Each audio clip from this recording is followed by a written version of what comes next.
Hello everybody, so it's Nita and today is something I'm going to title Nita's Story Time. So it's basically a time when I'm just going to talk about something that happened in my life or something I saw and what I learned from it. Now, today I'm going to be talking about something that happened several years ago. I'm talking about over 6 years ago. I was such a little girl. I had this friend that lived in one of the apartments in my grandpa's house, and we were very close. Every single time I went to visit my grandparents, I was always going to play with her.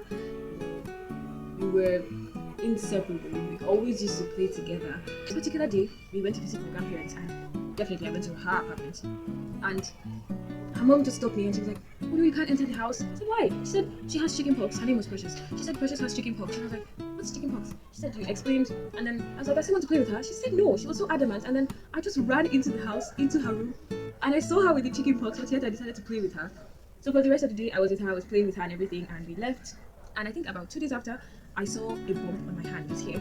This guy was still there. And it was there. And then I was taken to the hospital. They said it was chicken pox. I shouldn't pop it. And it kept on growing bigger and bigger and bigger.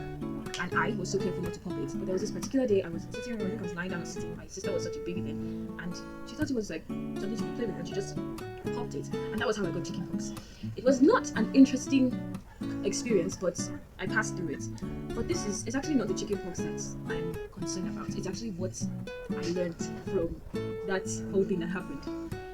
Imagine me, such a young girl, saying I'm still going to play with my friend, even if she had chicken pox, which is a contagious disease. And imagine God, who decides to sacrifice his son for you and I, even when we were rebellious. That is love. That is friendship. So the lesson from the story, it has to do with the way God loves us. God gave his son for us, even when we didn't deserve it. He decided to sacrifice his only son just for us, even when we didn't deserve it. That's how much he loved us, how much God wanted to be friends with us. And I want you to put that into your relationship with God. He's our friend, and definitely you would want to do anything in the world for a friend that you truly love, just like I did when I was small and naive. I decided to go in and play with her, knowing full well that I could get chicken pox.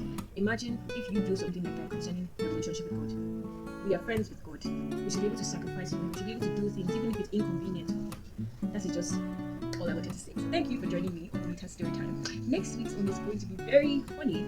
It's going to be very funny. And yeah, I look forward to it. Bye.